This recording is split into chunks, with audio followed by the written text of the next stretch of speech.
The diplomatic station orbiting Kepler 442b hummed with activity as representatives from 17 different species gathered for the annual Galactic Defense Summit. The massive structure, built from crystalline materials that sparkled against the void of space, housed the most important military discussions in the known galaxy. Today's agenda focused on integrating various species' military forces into a unified command structure. Captain Sarah Chen of the United Earth Forces adjusted her crisp blue uniform as she walked through the main corridor alongside her team. The humans were newcomers to this galactic community, having achieved faster-than-light travel only 50 years ago. Most other species had been traveling between stars for centuries, some for millennia. Despite their recent arrival, humanity had earned respect through their fierce determination during the Zephyrian border conflicts.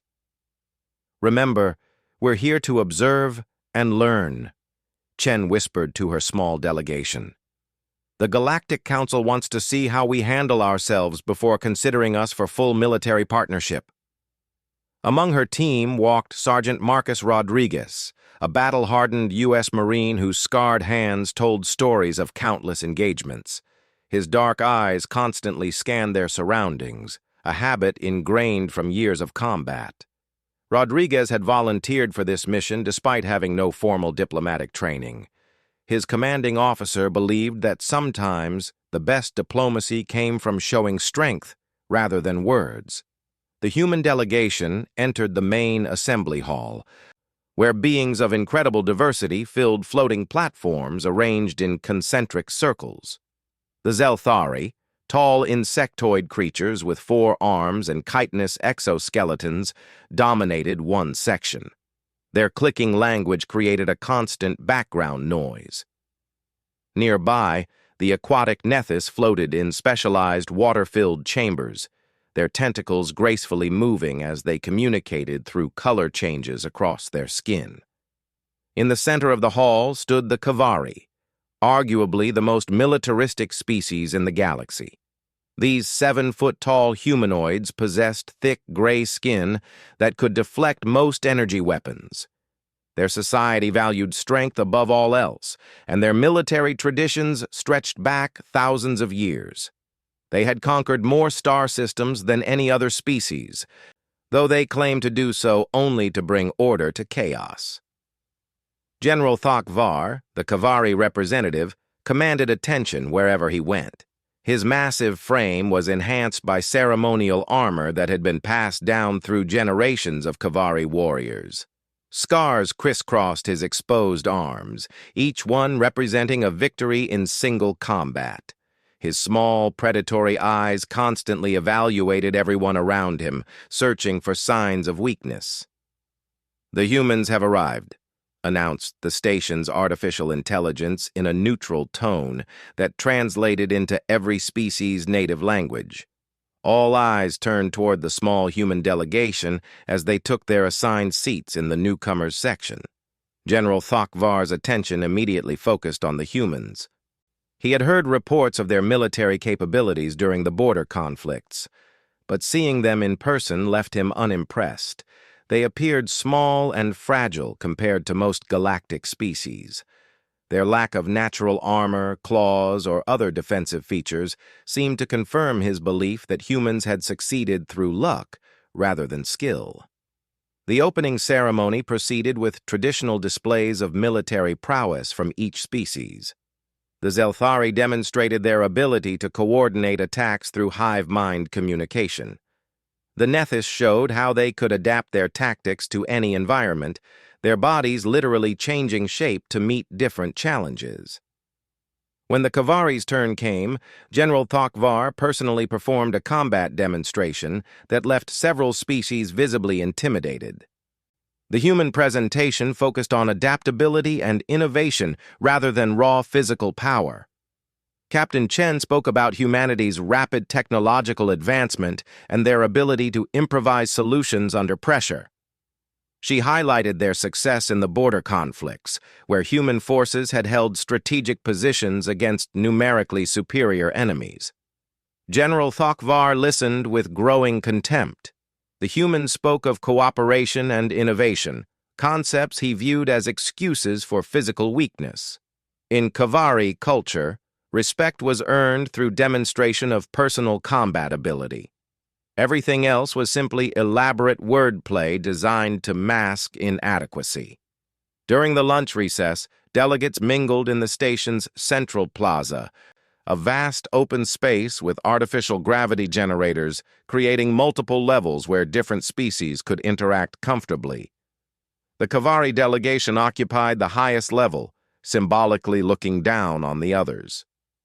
General Tokvar stood near the railing, his imposing presence causing other species to give him a wide berth. Sergeant Rodriguez found himself drawn to the lower levels where the actual soldiers gathered, rather than staying with the diplomats on the main floor.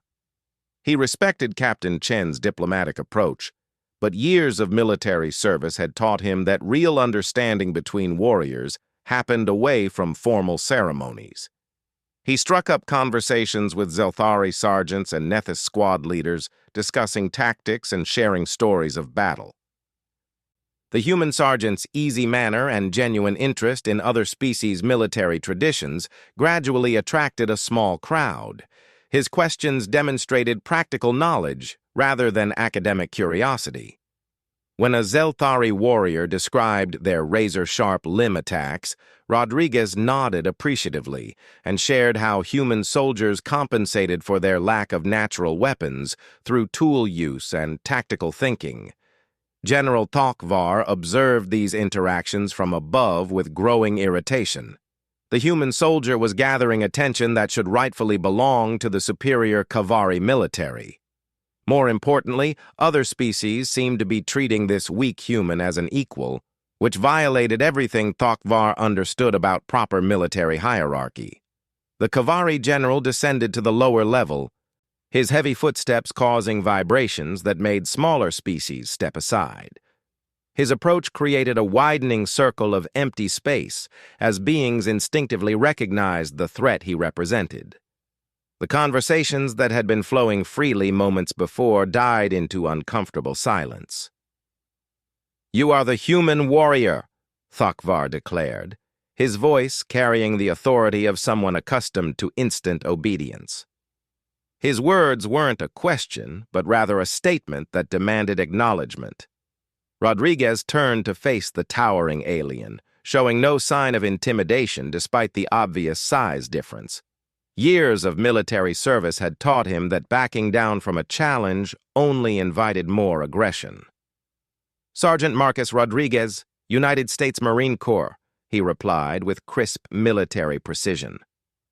Tokvar studied the human with predatory interest. Up close, Rodriguez appeared even more fragile than the Kavari had expected.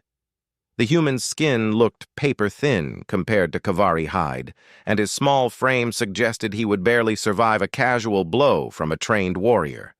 Yet something in the human's steady gaze and confident posture suggested he didn't recognize his own vulnerability. "I have heard of human military achievements," Tokvar said, his tone suggesting these achievements were greatly exaggerated. "Tell me, small warrior, how do your kind survive in battle when you possess no natural armor, no claws, no enhanced strength?" The question drew the attention of every nearby delegate. This was exactly the kind of confrontation that the diplomatic summit was supposed to prevent. Yet everyone found themselves curious about how the human would respond to such an obvious challenge. Rodriguez considered his answer carefully. He could sense that this moment would influence how other species viewed humanity's military capabilities. "We survive through discipline, training, and the willingness to never give up," he said simply. "Physical advantages matter less than mental toughness and tactical thinking." Tokvar's laugh was a deep, rumbling sound that carried clear contempt. "Mental toughness," he repeated mockingly. "Pretty words, but combat is decided by strength and speed. A warrior who cannot survive direct physical confrontation is not truly a warrior at all." The circle of watching delegates grew larger as word of the confrontation spread throughout the plaza. Representatives from dozens of species found excuses to drift closer, sensing that they were about to witness something significant. The artificial atmosphere in the station seemed to grow thicker with tension. "Strength comes in many forms," Rodriguez replied, maintaining his respectful but firm tone. "Sometimes the strongest warrior is the one who knows when not to fight." This response pushed General Thokvar past his limit of tolerance. In Kavari culture, suggesting that avoiding combat was a form of strength was not just wrong, but insulting to every warrior tradition they held sacred. The human was either displaying profound ignorance or deliberately showing disrespect. "Your words prove human weakness," Thokvar growled, taking a step closer to Rodriguez. "You speak of avoiding combat because you know you cannot win it. This is cowardice disguised as wisdom." Captain Chen, monitoring the situation from the upper level, began moving toward the stairs. She could see that the confrontation was escalating beyond simple diplomatic friction into something that could damage human-alien relations for years to come. However, the crowd of delegates blocked her path, everyone pressing forward to get a better view of the unfolding drama. Rodriguez felt the familiar calm that always settled over him before combat. He recognized the signs of impending violence in Thokvar's posture and voice, but military protocol required him to exhaust all peaceful options before taking action.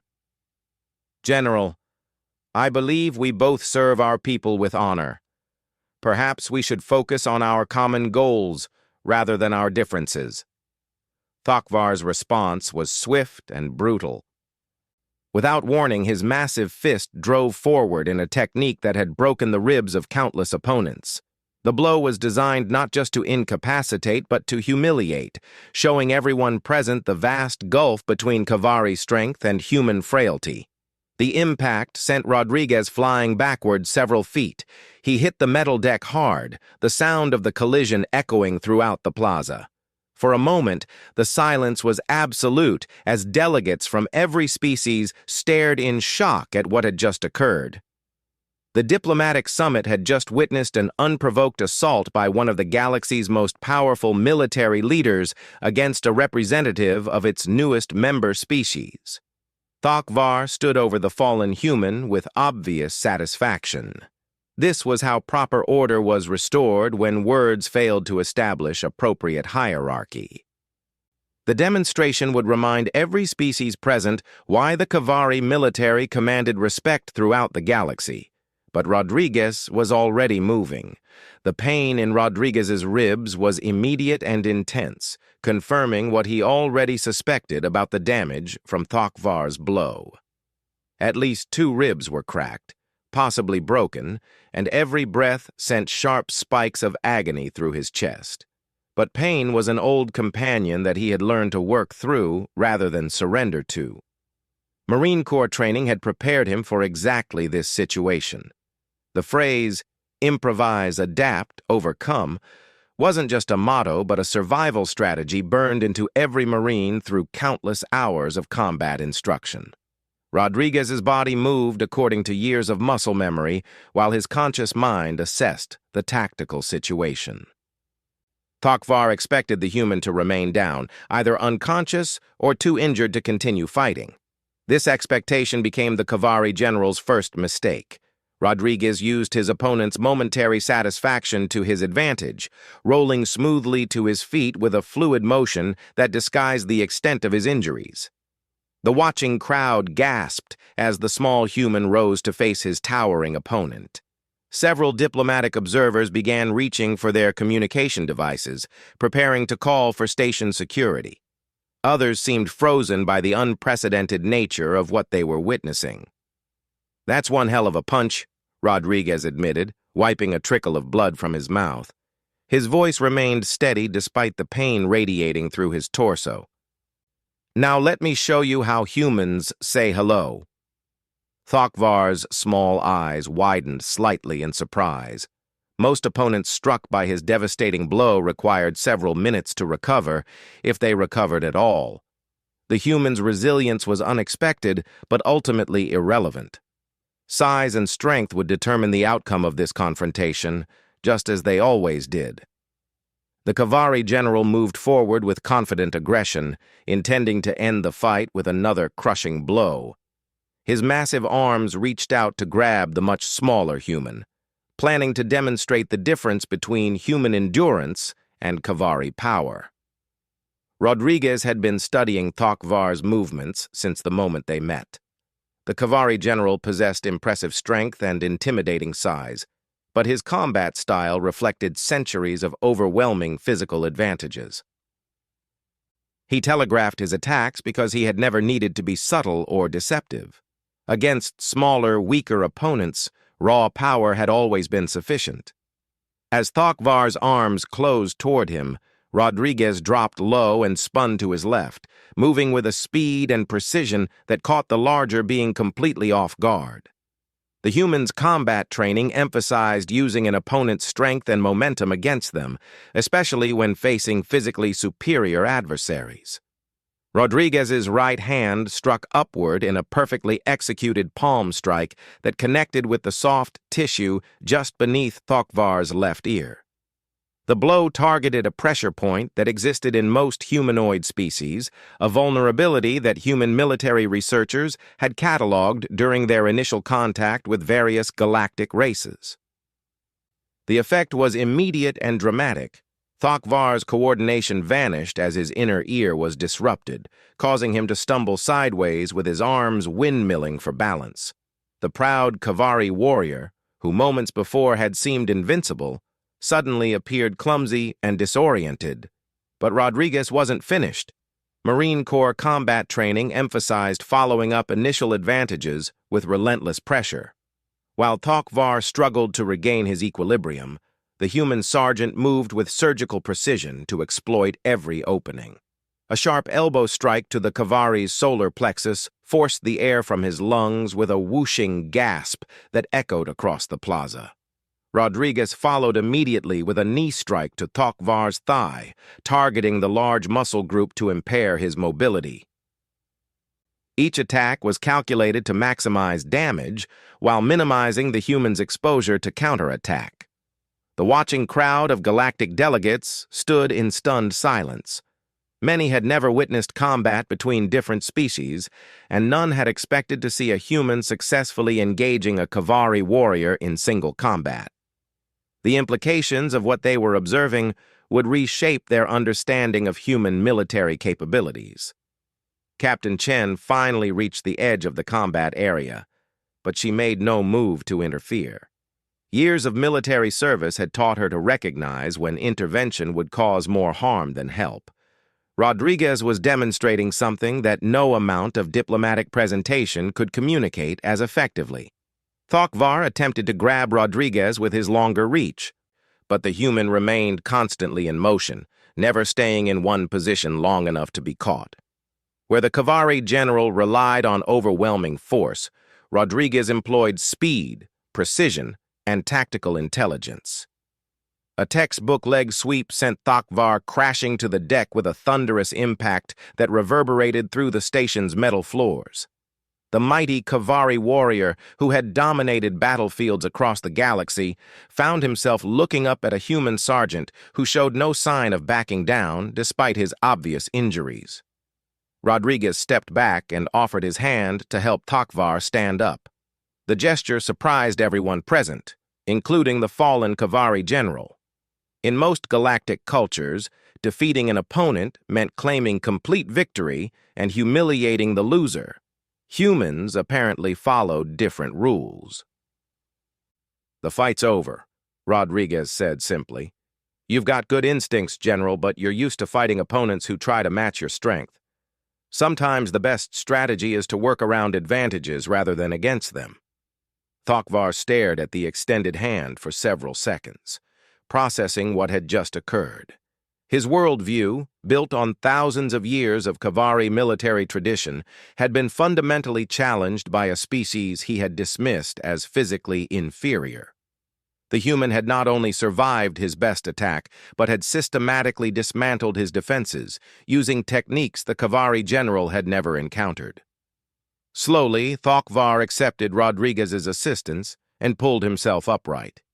His massive frame now seemed less intimidating.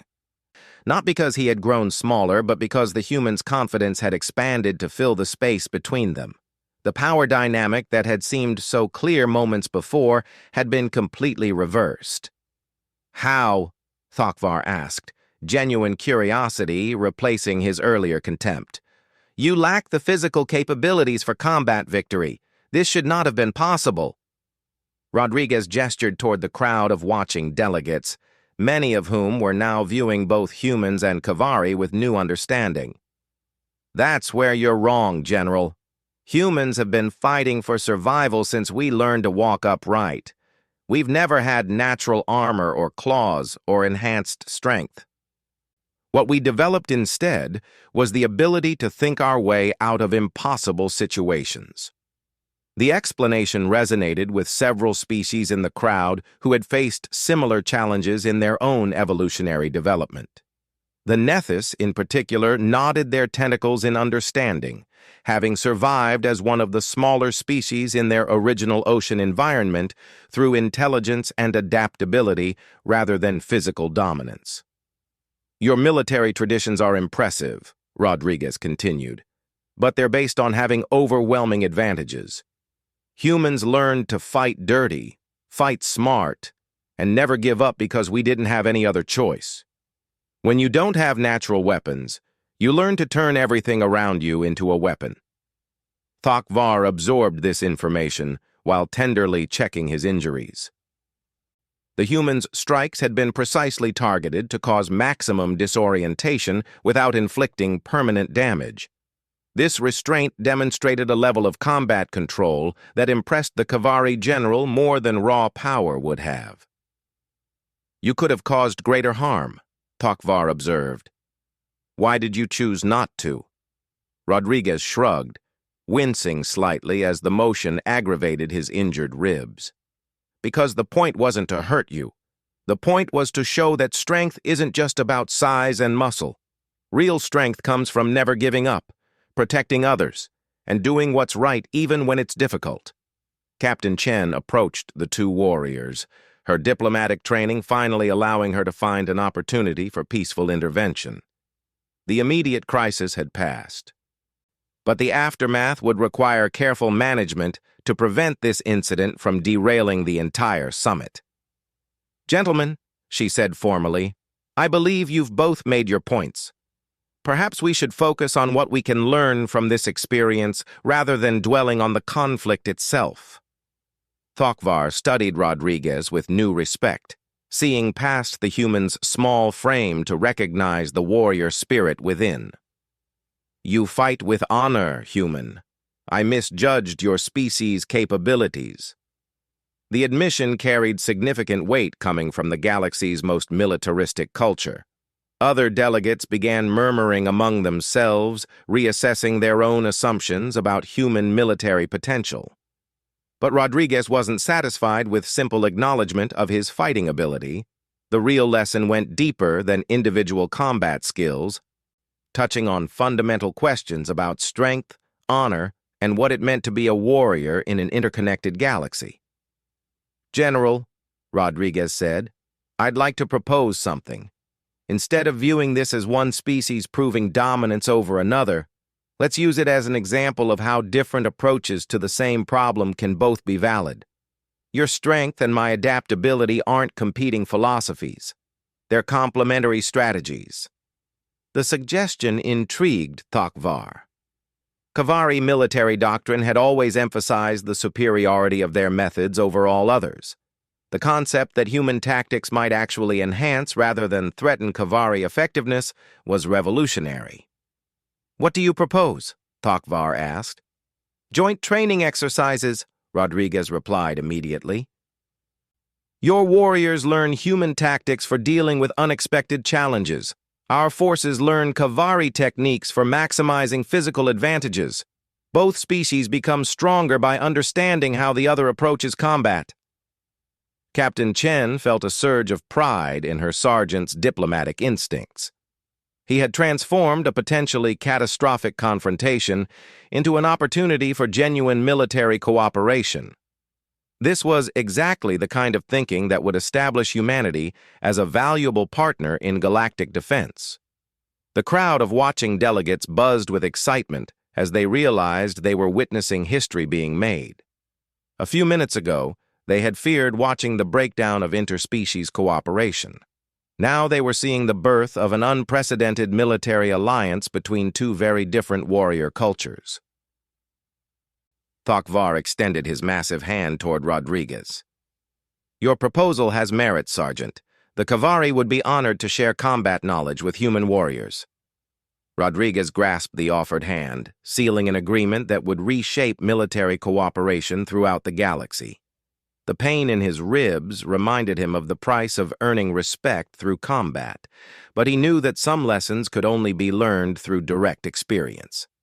The handshake between the battle-tested Marine and the legendary Kavari general created a moment of perfect symbolic unity that representatives from 17 species would remember for the rest of their lives. It demonstrated that strength came in many forms, and that true warriors recognized courage regardless of the package it came in. As medical personnel finally arrived to check on both combatants, the diplomatic summit took on an entirely new character. Instead of species jealously guarding their military secrets, delegates began discussing opportunities for cross-training and shared tactical development. The revolution in galactic military thinking had begun with a single punch and a Marine's refusal to stay down. 6 months after the diplomatic summit, the joint training facility on Titan hummed with unprecedented activity. The massive complex, hastily constructed to accommodate the new military cooperation agreement, housed representatives from 12 different species. What had begun as a simple proposal between a human sergeant and a Kavari general had evolved into the galaxy's most ambitious military integration project. Sergeant Rodriguez stood in the main training hall, watching as human Marines demonstrated urban combat techniques to a mixed group of alien warriors. His ribs had healed completely, leaving only a small scar as a reminder of the confrontation that had started everything. The pain had been temporary, but the changes it had triggered would reshape galactic military doctrine for generations. "Squad leaders, rotate positions," Rodriguez called out as the exercise reached its midpoint. Human voices mixed with Kavari growls, Zelthari clicks, and Nethys harmonic tones as integrated units moved through a complex simulation designed to test every species' unique capabilities. General Thakvar observed from an elevated platform, his massive frame now familiar rather than intimidating to the human instructors. The Kavari commander had become one of the program's most enthusiastic supporters, contributing tactical insights that had revolutionized how different species approached joint operations. "Your Marines adapt quickly to alien combat styles," Thakvar noted as Rodriguez joined him on the observation deck. 3 months ago, my warriors would have dismissed human tactical flexibility as weakness. Now they request additional training sessions." Rodriguez nodded with satisfaction as he watched a Kavari sergeant successfully execute a human-developed flanking maneuver against a fortified position. The key was showing them that different doesn't mean inferior. Once your people realized that our techniques could enhance their natural advantages rather than replace them, everything changed. The transformation had not been immediate or easy. Cultural barriers that had existed for thousands of years didn't disappear overnight. Many Kavari warriors had initially resented being taught by physically smaller humans. Human Marines had struggled to adapt their tactics to accommodate alien physiology and combat instincts. The breakthrough had come during the 3rd week of training, when a joint human Kavari squad had faced an impossible scenario in the combat simulator. A heavily fortified position defended by numerically superior forces had seemed unassailable using conventional tactics. The human squad leader had proposed a complex multi-phase assault that required perfect coordination between species with completely different combat philosophies. The Kavari warriors had provided the raw strength needed to breach initial defenses, while human Marines had used stealth and precision to eliminate key targets. Most importantly, both groups had learned to trust each other's abilities and judgment under extreme pressure. "The simulation results have exceeded all expectations," Captain Chen reported as she approached the two warriors. Her role had evolved from diplomatic observer to program coordinator, managing the complex logistics of integrating multiple alien military traditions. Joint units are outperforming single-species squads by an average of 37% in complex scenarios. The statistics represented more than just improved tactical effectiveness. They demonstrated that cooperation between different species could produce results that exceeded the sum of individual contributions. The implications extended far beyond military applications into every aspect of galactic civilization. Rodriguez pointed toward a training area where Zelthari warriors were learning human weapon maintenance techniques. The real breakthrough isn't tactical, it's trust. 6 months ago, most species wouldn't share their technology with anyone. Now they're teaching each other their most closely guarded military secrets. The trust Rodriguez described had been hard-earned through shared challenges and mutual respect. Each species had contributed their greatest strengths while acknowledging their limitations. Humans had offered tactical flexibility and technological innovation. Kavari had provided raw strength and warrior discipline. The Zelthari had shared their unmatched coordination abilities, while the Nethys had contributed their environmental adaptation skills. "The Galactic Council has approved expansion of the program," Captain Chen continued. "They want joint training facilities established in every major star system within 5 years. What started as an experimental program is becoming the foundation for galactic defense strategy." Thokvar's expression showed the conflicted emotions he still felt about the changes sweeping through his people's military culture. Kavari tradition valued individual warrior prowess above all else, but the undeniable effectiveness of cooperative tactics was forcing a fundamental reevaluation of ancient beliefs. "My superiors initially viewed this program as necessary accommodation to galactic politics," he admitted. "They believed Kavari methods were superior but accepted cooperation as the price of maintaining our position in the military hierarchy. Now they compete for assignment to joint units because these positions have become the most prestigious postings in our military." The admission represented a remarkable transformation in Kavari thinking. For centuries, their warriors had measured success through individual combat achievements and dominance over other species. The new model emphasized collective effectiveness and mutual support between different warrior traditions. An urgent alarm sounded throughout the facility, instantly drawing everyone's attention to the emergency communication system. Captain Chen activated her command console, while Rodriguez and Thokvar moved closer to hear the incoming transmission. "Priority alert from Galactic Defense Command," announced the facility's artificial intelligence. "Unknown vessels have been detected in the Vega system. All available joint units report for immediate deployment briefing." The training exercise came to an immediate halt as warriors from multiple species quickly organized themselves into deployment formations. Months of joint training had created smooth coordination procedures that allowed rapid response to emerging threats. Rodriguez felt the familiar surge of adrenaline that preceded combat operations. This would be the first real test of everything they had accomplished during the training program. Academic exercises and simulations could demonstrate theoretical effectiveness, but only actual combat would prove whether interspecies cooperation could function under life-or-death pressure. "Joint Unit Alpha, report to Briefing Room 1.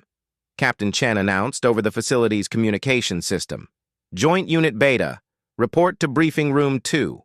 All unit commanders coordinate with your respective liaisons for species-specific requirements." Thokvar placed his massive hand on Rodriguez's shoulder in a gesture that had become their traditional farewell before dangerous missions. Today, we discover whether human adaptability and Kavari's strength can truly function as one force. We've already discovered that, Rodriguez replied confidently. Today, we just prove it to everyone else. The deployment briefing revealed a situation that perfectly showcased the need for joint operations.